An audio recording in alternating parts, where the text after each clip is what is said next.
Voilà basoda mboka. Boba beti mboka na makasi.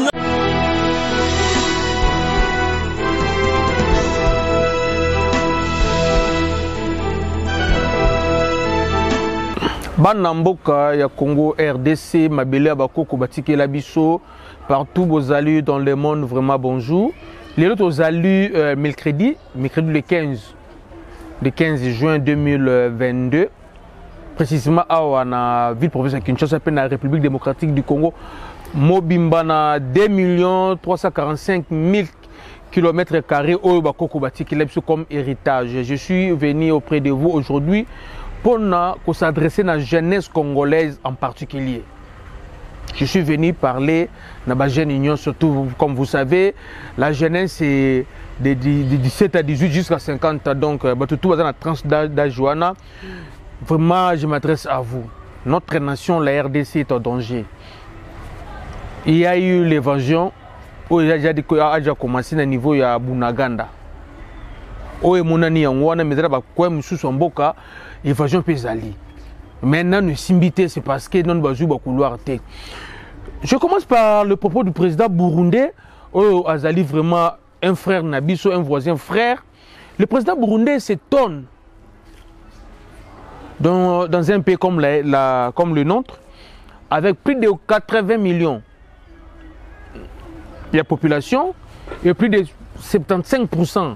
Il y a population, ce sont des jeunes. Jusque-là, on n'arrive pas à résoudre les problèmes avec le Rwandais. Ce que dit le président Burundi, vous savez que Burundi a déjà rompu avec le Rwanda. Rwanda s'est rappelé Burundi de l'autre côté. Parce que Burundi de l'autre côté, Burundi a rompu. Burundi avait déjà dit clair. Ceux qui poussent un dème, pas moi si j'avance avec 2 pas avec 2 coups. Soit pousser un 3 pas, moi j'avance avec 5 coups. Avec 5 pas, avec 3 coups ou 5 coups. Donc Burundi Rwanda va coopérer en sous-souté. Un peu normal, le président burundais c'est un Hutu. Normal, Burundi de l'autre côté. C'est chez nous où il y a eu beaucoup de. On était trop passifs.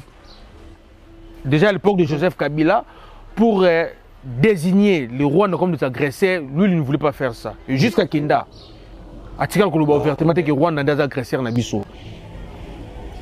Mais les loyaux, tout le monde le M23, ils nous ont attaqué 3 fois. Bamega quel besoin de Chandougne Simbakite.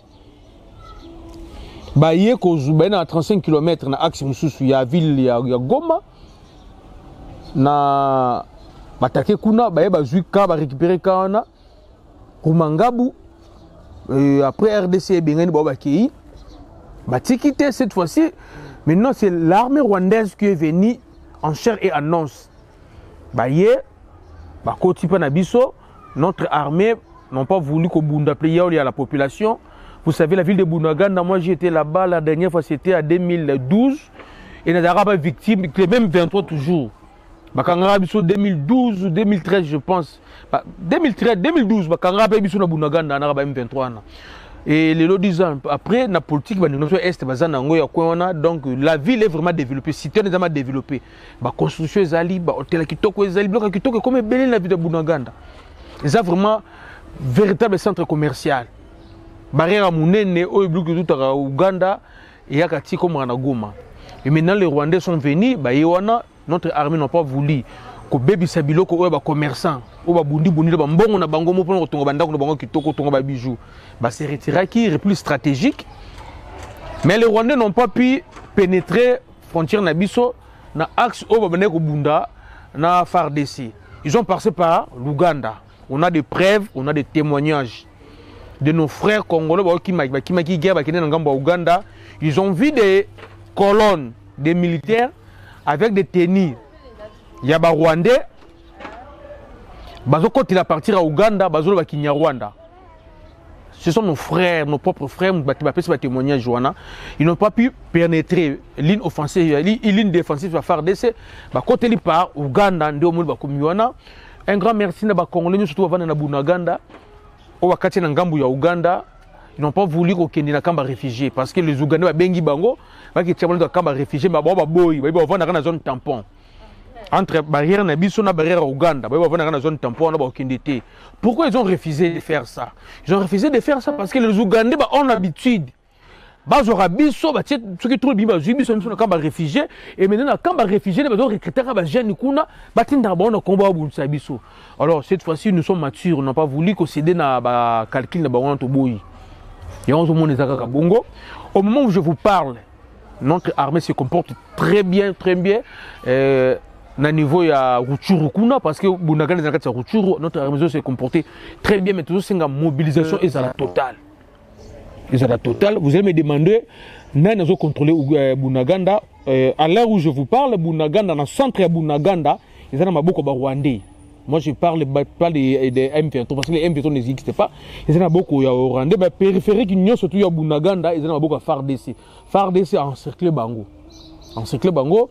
Ce qui est un peu étonnant, c'est parce que les militaires rwandais sont commencés à piller. Bango piller. Ndenge basalaka biso na l'époque à Moujetonga Yaka, bazongi ba comportement la Bangoana. Babandi suko piller. Donc, babuki ba magasin batu. Babuki ba ndako batu, babuki ba hôtel batu. Ba ko piller. C'est pas grave. Faisons confiance à notre armée nationale qui se comporte très bien. Le but de Jomoulek va pousser la guide à la porte à Bunaganda. Et convoi, il y a renfort. Et Kendaki, ils ont déjà Wana, pour éviter de attaquer Ernini. Notre armée a récupéré Naye Bunaganda, mais le problème maintenant, notre armée veut être professionnelle.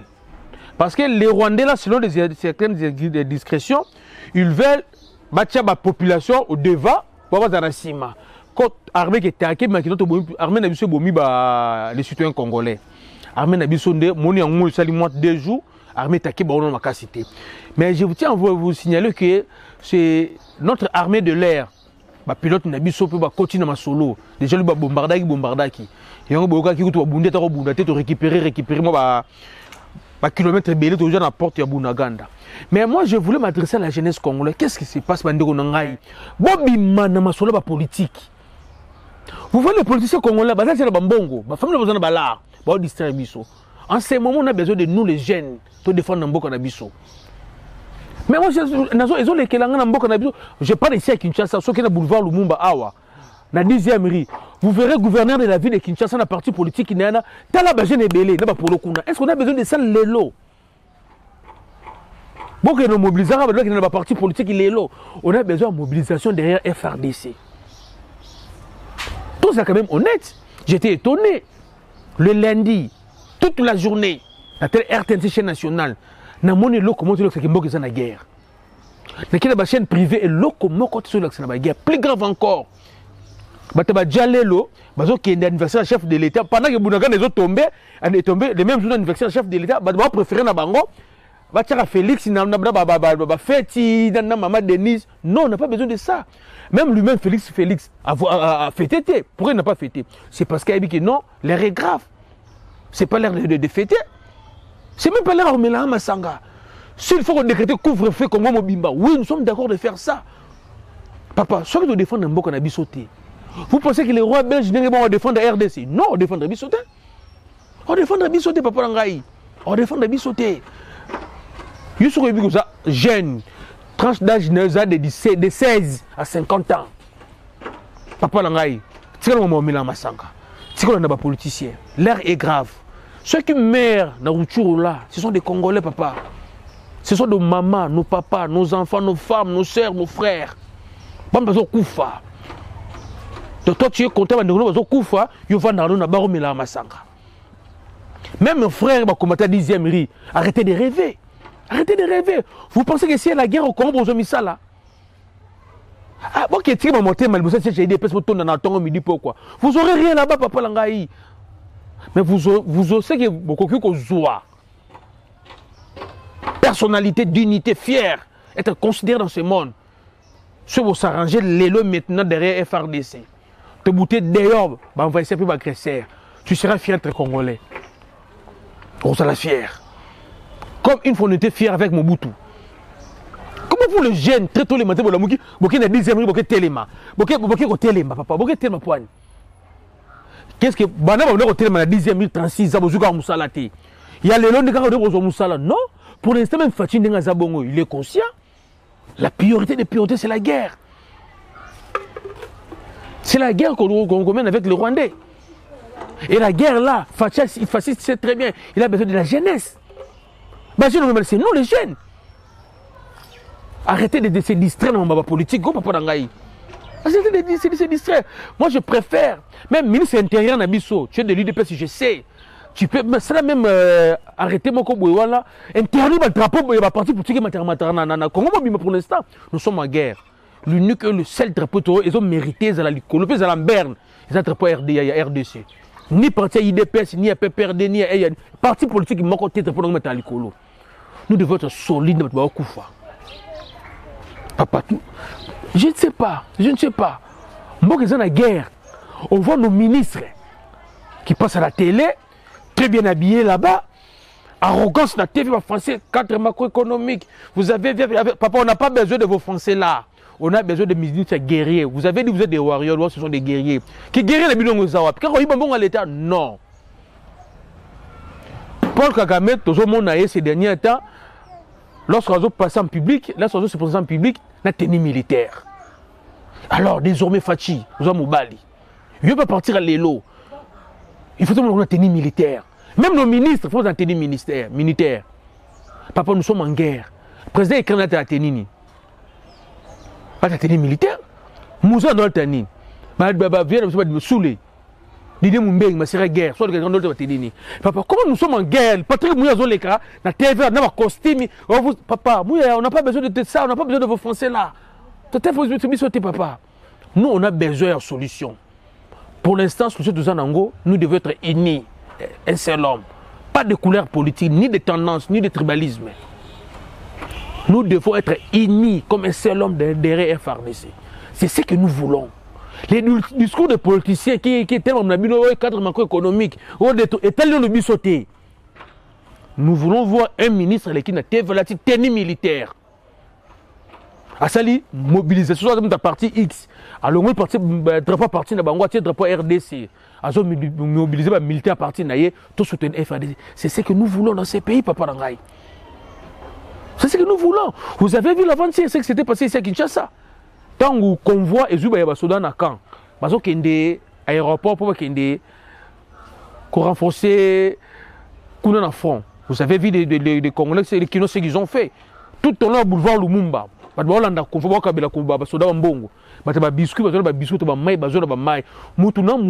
faut participer. Nous ne voulons pas terme et soutien. Il faut participer à la guerre. Terme approprié, c'est participer. Soutenir la reprise de la retraités. Nous voulons participer à la paix, mais à la c'est ce que nous voulons. Mais moi, j'ai on a vu hier, c'était à Kisangani. Na bâtiment, il professeur Moro c'est un Congolais, mais il va foutre la Rawana. Les gens de Kisangani, les Baboyemans, ils sont venus poliment, ils sont venus pacifiquement, marcher non, non, ils ont dit au Rwandais. Bobi la bâtiment, Bokine Bokina Monisco, Bokina Farde, Bokinde, Bozonga Rwanda. On ne veut pas vous voir ici à Kisangani. C'est ça l'attitude que nous devons adopter, même si à Kinshasa, là où il y a un Rwandais. Nous ne sommes pas des sanguinaires, nous devons être vigilants et prudents. Les Rwandais vont tenter de sur un piège. Qu'est-ce qu'ils veulent? Makambo le 2 août. Nous avons tout ça, mais comme ça va brandir que nous sommes des génocidaires. Tobo Makaba Rwandais. Et Rwandais va minorité. Non, non, non, non. Nous ne sommes pas des sanguinaires, nous les Congolais. Le Premier ministre belge nous a dit de défendre Mboka Nabiso. Alors nous voulons défendre notre pays. En commençant par couper les liens avec le Rwandais. Tous les liens sauf rien. Nos frères congolais qui vivent au Rwanda, ça ne sert à rien de continuer de vivre au Rwanda. Vous devez faire le choix. Et je sais que ça sera difficile pour vous.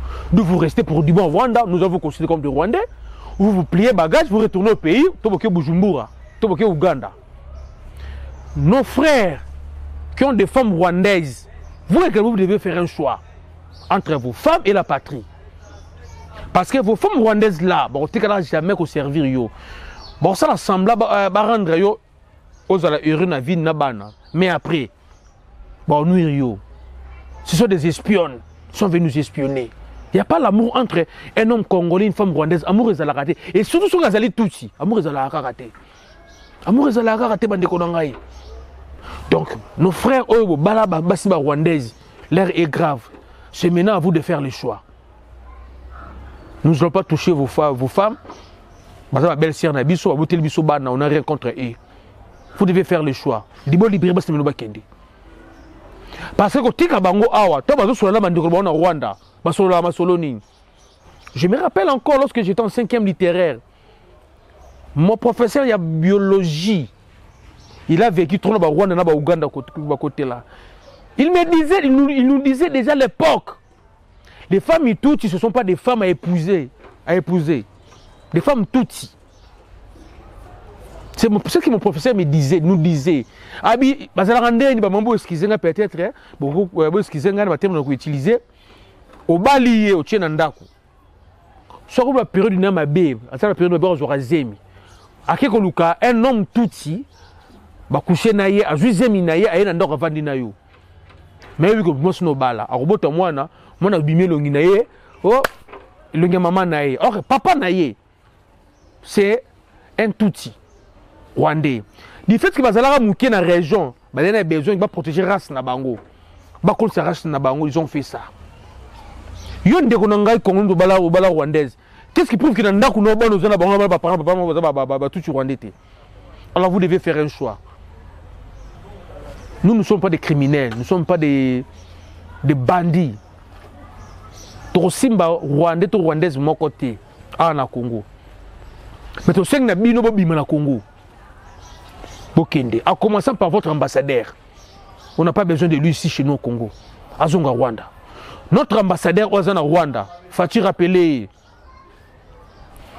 l'accord économique tout au Bosalakina Rwanda et si là. Peut-être il faut qu'il y ait un mur entre Bissona Rwanda. Balma kutu mboka mort basalara mur. Bobo sa bobi solo na te. Mboka mo ba tchanga ba na mur, ba kabona ba na mur. États-Unis na Mexique, Bachamir. Bakoufate, Israël na Palestine. Bakaya pe mir. Papa, on a 9 voisins. Ce voisin m'a dit que tout 8. Ça sert à quoi? On a connu des problèmes ici avec l'opération Mbatamoukolo à Brazzaville. Avec nos frères de Brazzaville et après tout ça. On a arrangé. Le frère Nabiso, ni t'étais mon Covid, mes frontières de Fongo Manango. Nous sommes bien avec les Brazzavillois. On a connu des problèmes avec les Zambiens. Il y a la frontière. C'est la commission. Et si là, ils sont bien avec les Bénins. On a comme récemment des problèmes avec les Angolais. Tout ça là où est-ce qu'il est? Alors pourquoi avec les Rwandais, le problème est-il raté? Dès que tu sur la Sikoyo, dans le nord Kivu, na Goma, et c'est à Yinda. Les Congolais, ils trop c'est trop que tu n'as fontaine à Giseni. Bah font la frontière, tout côté na Rwanda, tout beau mana. Bah image Zali, na relise no bah image beau mona. Bana Goma vraiment des années to lingi vraiment. Dès que zolo babu bazana na frontière. Ba font la barrière. To kota kaka na Rwanda ba bima. To bomana na ndire na film après Spartacus na no bunda. Oyo guerre carnet da ba romain ba no bunda na kalat. Ba nzete ba machete ba mbeli. Bana Goma ba tomboki. Ouais, boni fozala. Boni fozala. Nous ne sommes pas des agresseurs. Si vous avez des barrières, vous avez des barrières, vous avez trop c'est trop. Mais surtout, vous avez des barrières, la police a calmé, on a fait RDC. Si les Rwandais semblent qu'ils sont forts, comme le président Zaza arrogant, ils font la barrière. Donc, quand on a si la c'est tout. Jeune Goma, un grand merci à Jeune Bukavu également. Parce que ton monde peut oublier ça, il va tout à Bukavu. Merci Nabino. Vigilance na cette comment on appelle ça, cette frontière de zone on a Rwanda à partir à Bukavu. Vigilance c'est là toujours. Vigilance c'est les kamakasi, bo CDT. Bo CDT ba tout à Kinshasa. Abandonnez vos systèmes là de suivre des politiciens. Bon changer Vinabinoté. Mais si nous sommes forts et unis, nous serons respectés. Ba biloko tout eux hommes dans ba est kuna. Donc imposer nos raffinants na Congo. Ba mindele ba koya et ba bozom sala. Boko tika ba moto pour ça ba moto. Bobi na ba système à parti politique. Ils ont distrait nous pour rien. Pour rien. Un grand merci na Youssoufa. Moi na papa na Taboulay ndeko na biso bien que commandé français, mais Alexis Bino qui non c'est un Congolais, annulé concerné na Rwanda. Merci. Un grand merci na Fali Poupa DiCaprio. Oyo il peut participer na guerre o na ndenge na ye côté ba FARDC ça c'est qui donne na ye vraiment un grand merci fali poupa ndenge za la kaka un grand merci na ba soudena ba FARDC nyo surtout oyo bazo ndima ko kufa pona dintamboka o bazo ndima ko kufa poto c'était ba centimètre mon côté na Rwanda un grand merci pe ba condoléances na Major Eric akufi na front pour défendre Mboka. Vraiment un grand merci également à la présidente de l'Assemblée nationale, le président Mbosso. Papa, vraiment merci le discours na yo. Vous savez, comme dans le stade Oyo, il y a robot mais les sous papa. Si tu kufa. Muto kufa abanga asuliwate. Le président Mbosso a dit clair. M23 c'est complice les Rwandais, les Burundais. Parce qu'on a agressé Bissot. C'est ça un homme. Papa mon l'air tika ba aventure. Tika no ba aventure no jouer ngwana. Les Rwandais des soldats. Rwanda na soldats ni a guerre ko le Kabiso. Centre ni na formation militaire na Rwanda il qui bomango. Toi les qui kotakoli. Papa mon l'air, on a député. Faut pas soigner. Faut pas soigner. Oh ba Rwanda ba minouki ni ba Rwanda ba zana ngwana. Oh le qui Kabiso. Papa ngai. Minouki ni ba zana ngwana le qui Kabiso. Toi solo la cité papa. Papa mon l'air tu no ba distraction. On prendre est vous ba théâtre. Awa l'avenir de notre nation est en péril. Vous comprenez? Est en péril. Le problème avec notre armée, c'est l'infiltration. Les Roubaix-Rois. Vous avez la base, tu nous as donné des militaires rwandais. N'a pas grade le Kouta. Ce sont les mêmes militaires qu'on a aujourd'hui pour compliquer Bissot. Roubaix-Rozoka, on peut s'habiller, on va faire du brassage après Sun City. Tu nous as donné des militaires rwandais, n'a pas grade le Kouta. On a déjà fait ton dima, mais tel le place pour commencer à la Bissot. Moi, je suis de l'autre côté. Na kindo kinabino, Batuchi. Bouti na FDLR sur FDNI. Oh, Mouzera Nangwana. Alliance de forces démocratiques, ceux qui ni. AFDEL. Bolongo kuna. Pas besoin de faire les débuts pour faire les RCD Nabino. Bolongo na RCD, bobomi batundam boutique pour faire ni CNDP. Bobomi batundam na CNDP pour faire boyar mobi mettre randam dam. Jean-Pierre Bemba fait la guerre l'Équateur. Jean-Pierre Bemba était allé aux provinces orientales. Il était soutenu par les Ougandais. Après Sun City. Il y a des gens qui ont une branche, il y a MLC, qui ont une armée nationale. Non. Pourquoi une armée nationale?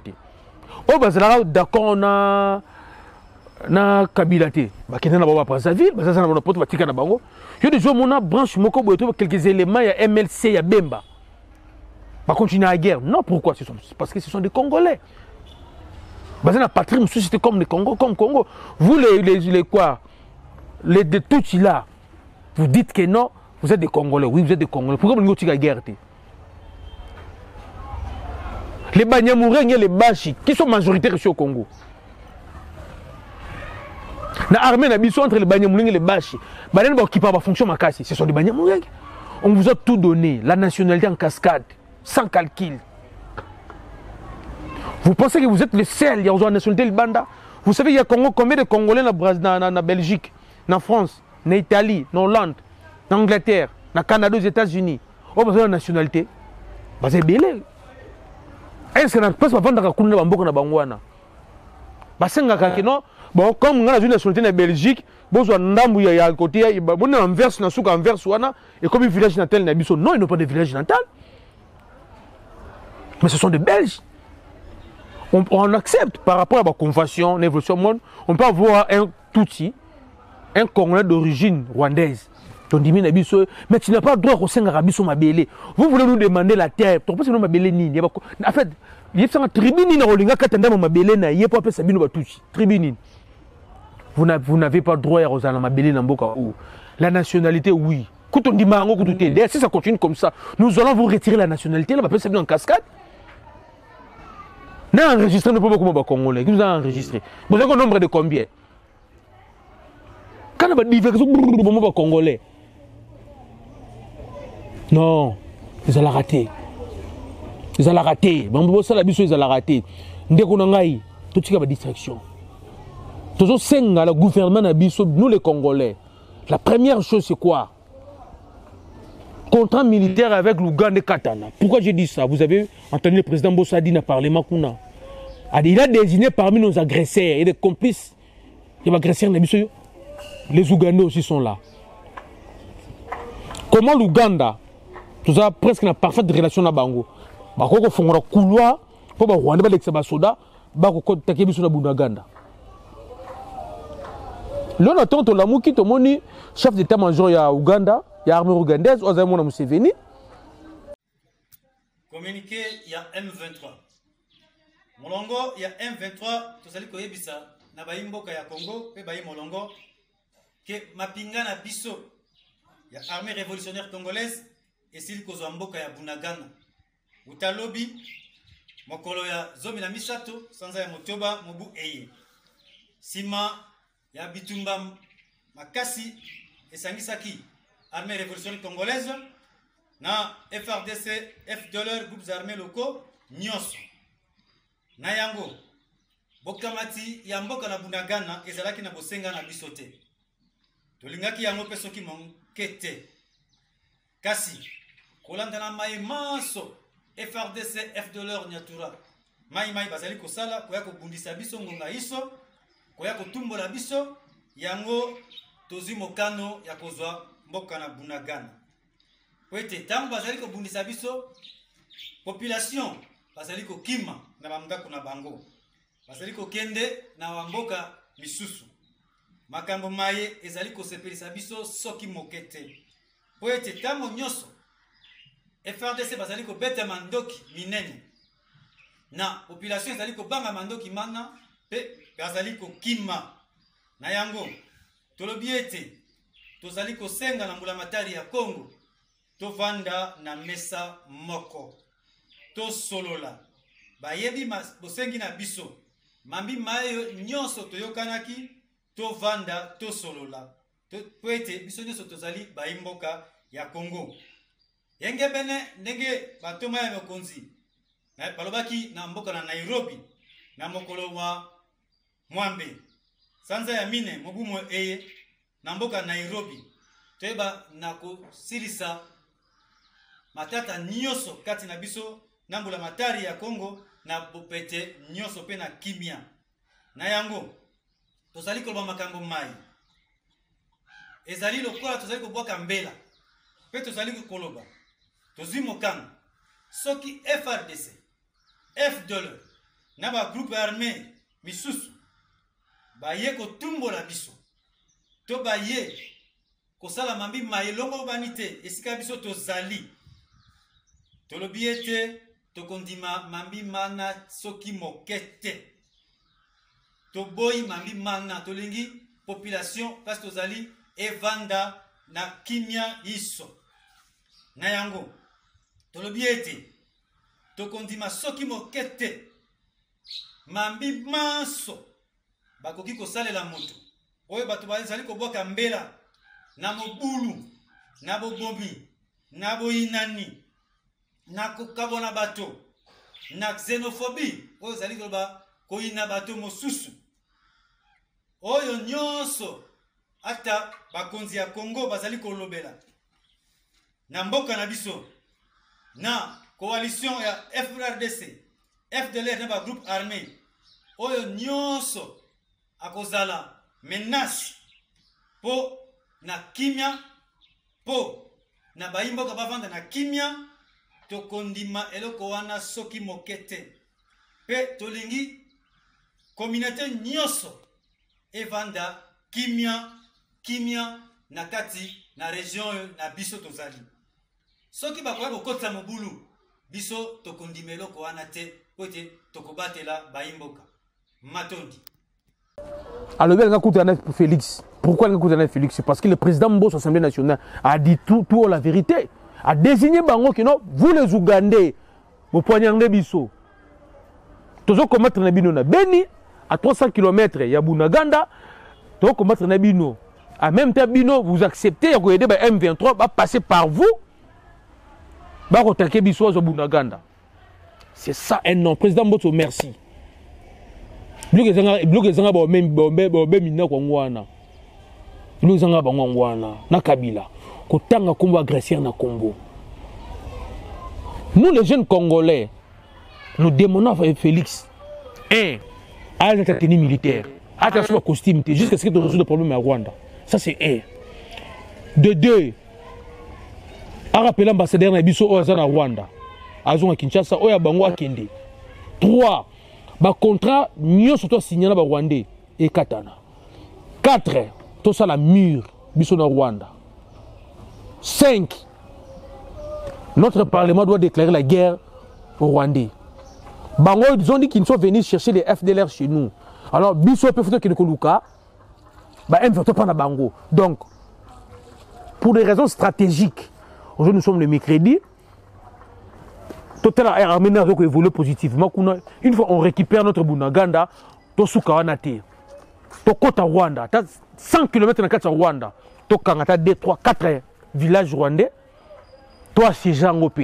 Jusqu'à ce que la communauté internationale va offrir une solution rwandais.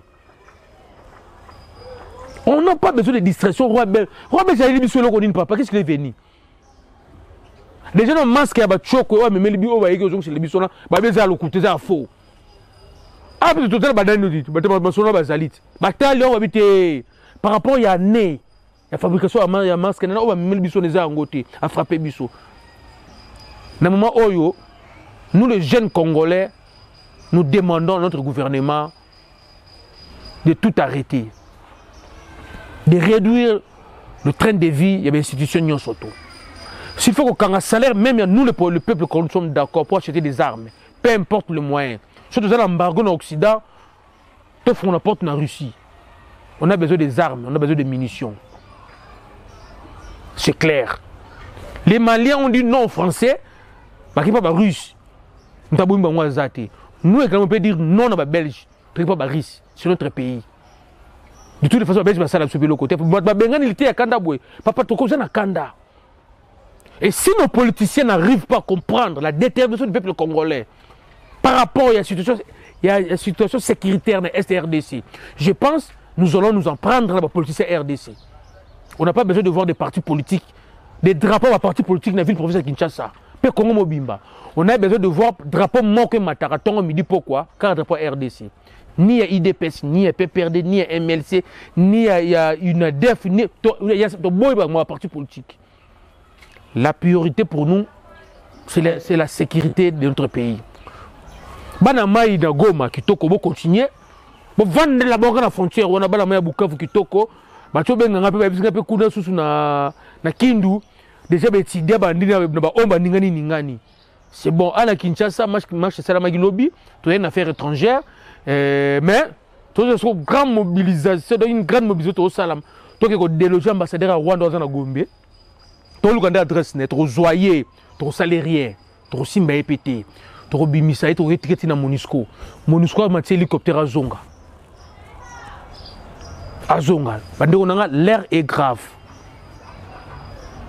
Papa, même la Bible nous dit, si vous ne défendez pas la terre de vos ancêtres, vous serez maudits. Alors qui veut être maudit? Une chose à mauditer. Nous savons très bien que les Anglais sont derrière les Rwandais. Papa, comment tu vois qu'il y a en Angleterre? Rwanda est un pays où la démocratie a raté. C'est un pays où la calamité est perdue sa moto. Nous avons mieux comme en Afrique. À quel se trouve en Angleterre? Mais nous avons même en Rwanda. Qu'est-ce qu'il y a en Rwanda? On va tout convier en Rwanda. Papa, continue de venir en Rwanda. Mais je m'adresse également à la communication chef de l'État. On a disconvié par le chef de l'État à Paris Saint-Germain. Mais il faut tout le monde, le chef de l'État, sur la marche de santé pour Paris Saint-Germain pour écraser le gars sous-souté. Dans le moment où Paris Saint-Germain, il y a deux arbres, tu as une liste noire, PCG. Tu as Congolais de tourner, même dans la fin de PCG, pour l'instant, on soutient nous PCG. Parce que yo ont contraint les Rwandais, les Rwandais nous tuent. Donc, on a comme ça sous Paris Saint-Germain, tu as un PMB, tu vas dans Bongo. Comme ça, Arsenal, Bongo. On ne veut pas être quelque part en commun, bisous les Rwandais. Comme les Rwandais, na Arsenal, Paris Saint-Germain, donc nous les Congolais, il faut se retirer de la club de la Mi-Balé. Il faut que Kabouana Bango. Papa, va faire des sous-soutés. Mobilisation. Je m'adresse à la jeunesse congolaise, tout élément. Soyons debout. Mboka où est la jeunesse sous-souté, Zaka Bibiso. Zaka Bibiso, papa. Si vous pensez qu'ils ont des blagues, Boké n'est pas camp militaire. Boké n'est pas matin, ils ont salama. On a bitumbezali. Oui, par rapport au nombre, il y a des pertes. Biso, Tozala, des pertes qui est par rapport à Bango. Mais oh, ce sont des Congolais. Bokena Kankokolo, Bokena Kanchachi, Bokena Kanseta, Bokena Kibomango. Bokena Benteria Kuna. Bokena Banzango, Bablending, ils ont les cabissoirs. Bagène, Botika distraction. Botika Mamelara, Bazondo, de Nabalouenge, Louenge, Louenge. Era on mélange le nom des sous-soutés. Era on a des partis politiques qui sont sous-soutés. Totelema. Bala moye ba combattre. Vous étiez les premiers. Et on s'est levé patriotique, vous les combattants. Nous sommes d'accord avec vous, nous avons l'espace Schengen. Vous continuez à la latter.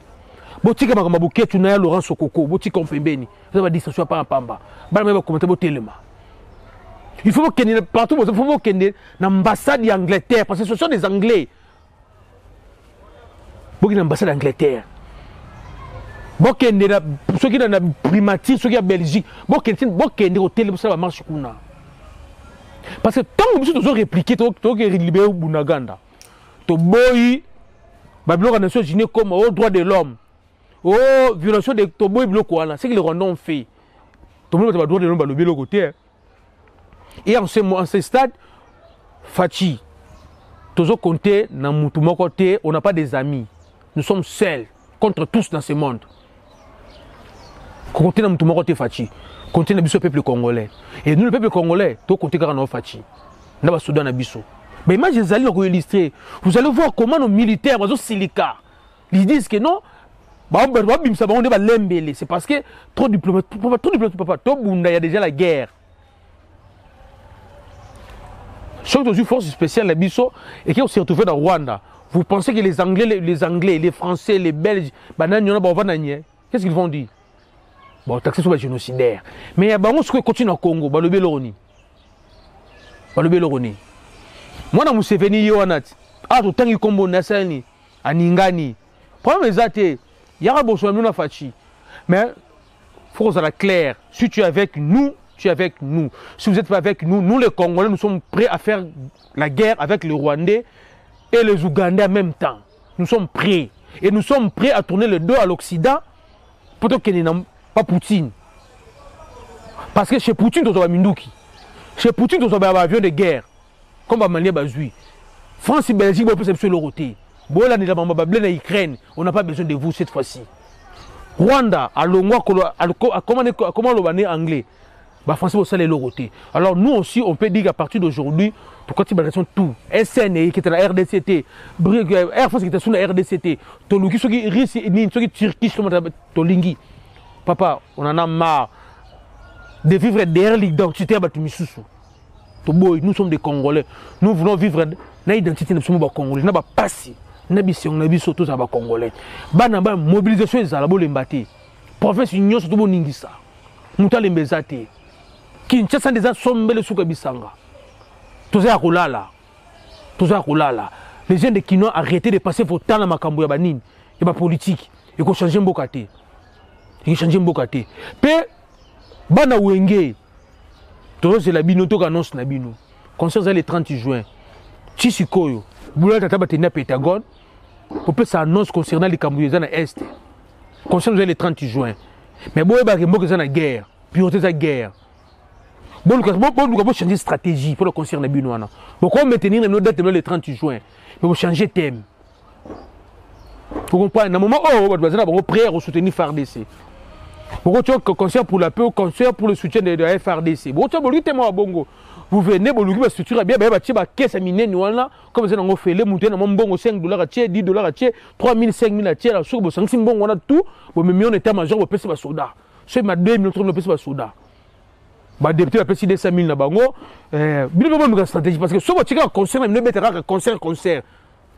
Toyebela, Nabino. Vraiment merci Nabino tout. Mobilisation de la toujours tout long à Raka. RDC le Makasi.